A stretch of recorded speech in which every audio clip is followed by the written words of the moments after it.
पाठ 2। वर्ण विचार और उच्चारण। दिए गए वाक्य के शब्दों में आई ध्वनियों का अध्ययन कीजिए। राम ने रावण का वध किया। राम, रामा। 4 ध्वनियाँ। ने 2 ध्वनियाँ। रावण, रावणा। 6 ध्वनियाँ। का 2 ध्वनियाँ। वध, वधा। 4 ध्वनियाँ। किया, किया। 4 ध्वनियाँ। ये सबसे छोटी ध्वनियाँ हैं। इनके और अधिक टुकड़े नहीं किए जा सकते हैं। इन्हें वर्ण कहते हैं। परिभाषा। भाषा की वह छोटी से छोटी ध्वनि जिसके और अधिक टुकड़े नहीं किए जा सकते, वर्ण कहलाती है। परिभाषा। वर्णों को क्रमबद्ध लिखने का ढंग वर्णमाला कहलाता है। वर्णमाला का शाब्दिक अर्थ है वर्णों का समूह। वर्णमाला में वर्णों की संख्या 52 होती है। स्वर। अ, आ, इ, उ, री, ए, ऐ, ओ, अन, अ। व्यंजन। क, वर्ग क, ख, ग, घ, व। च, वर्ग च, छ, ज, झ, ग। ट, वर्ग ट, ठ, ड, ढ, न। त, वर्ग त, थ, द, ध, न। प, वर्ग प, फ, ब, भ, म। अंत। स्थ व्यंजन यर, ल, व। ऊष्म व्यंजन श, श, सह। संयुक्त व्यंजन क्षात्राज्ञाश्र। अतिरिक्त व्यंजन ध, ध। वर्णों के भेद।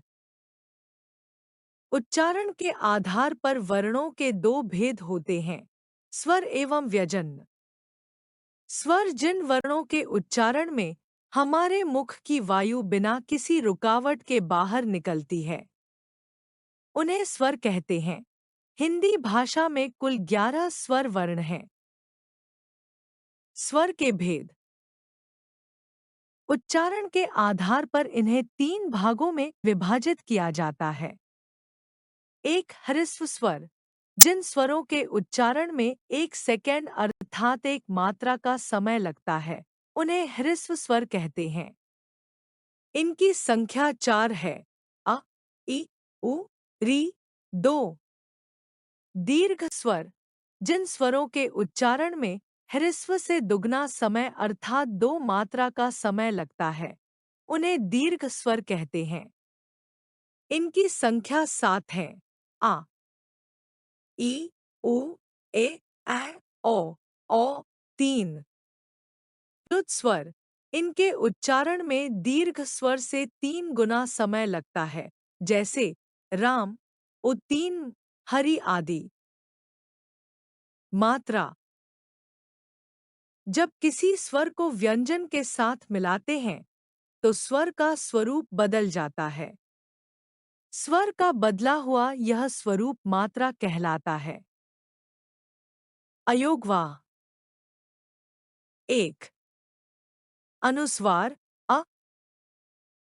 इसका उच्चारण नाक से किया जाता है। इसका चिन्ह है।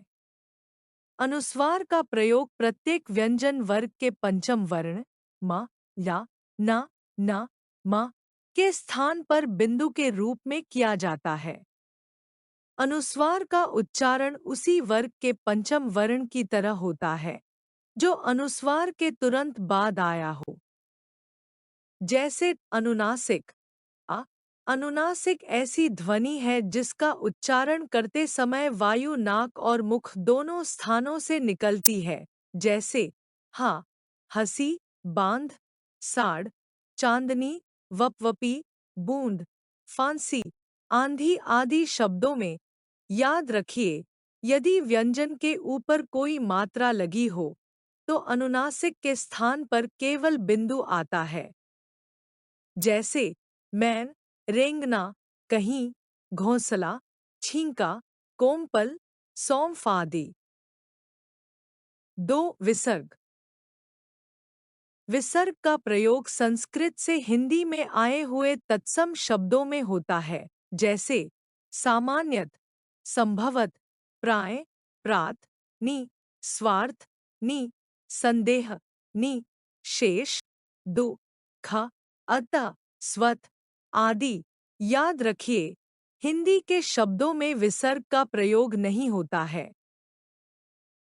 व्यंजन। जिन वर्णों का उच्चारण करते समय वायु मुख में कहीं न कहीं रुककर अवरोध के साथ बाहर निकलती है, उन्हें व्यंजन कहते हैं। इनके उच्चारण में स्वर वर्णों की आवश्यकता होती है। हिंदी वर्णमाला में कुल 33 व्यंजन होते हैं। व्यंजन के भेद। व्यंजन का उच्चारण मुख के विभिन्न अवयवों, कंठ, तालु, दांत, होंठ आदि के आधार पर किया जाता है। अतः व्यंजनों के मुख्यतः 3 भेद होते हैं। 1. स्पर्श व्यंजन। इनके उच्चारण में मुख से निकलने वाली वायु विभिन्न भागों को स्पर्श करती है। इसी कारण इन्हें स्पर्श व्यंजन कहा जाता है। इन्हें 5 भागों में बांटा गया है। 2 डॉट अंत स्थ व्यंजन या र, ल, व वर्ण अंत स्थ व्यंजन के अंतर्गत आते हैं। इनका उच्चारण स्वरों और व्यंजनों के मध्य होता है, इसलिए इन्हें अंत स्थ व्यंजन कहते हैं। 3 डॉट ऊष्म व्यंजन श, श, स, ह वर्ण ऊष्म व्यंजन के अंतर्गत आते हैं।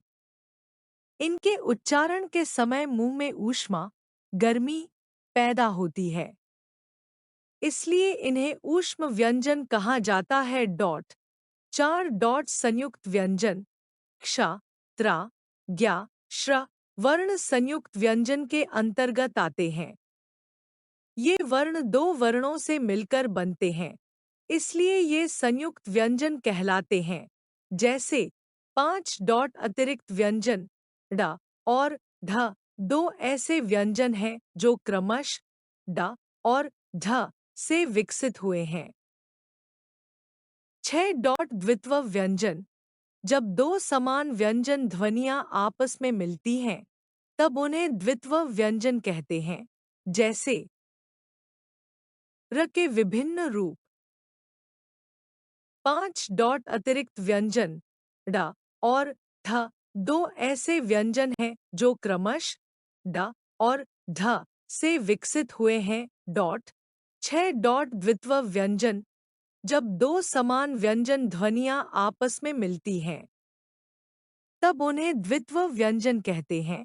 जैसे र के विभिन्न रूप। र में स्वर न होने पर उसे रेफ कहा जाता है।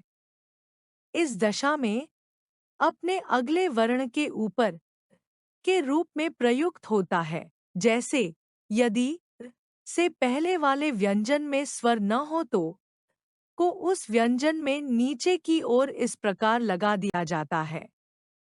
जैसे छोटी पाई वाले व्यंजनों के साथ इसका संयोग र इस रूप में होता है। जैसे त और श व्यंजनों के साथ र अन्य रूप में प्रयुक्त होता है। जैसे त्रिभुज, श्रम, त्रिफला आदि। वर्ण विच्छेद। शब्दों को उनकी ध्वनियों, वर्णों में तोड़कर लिखना वर्ण विच्छेद कहलाता है। वर्ण विच्छेद के कुछ उदाहरण इस प्रकार हैं। वर्णों, स्वरों व व्यंजनों को आपस में जोड़कर जब शब्द का निर्माण करते हैं, तो वह वर्ण संयोजन कहलाता है। उच्चारण और वर्तनी।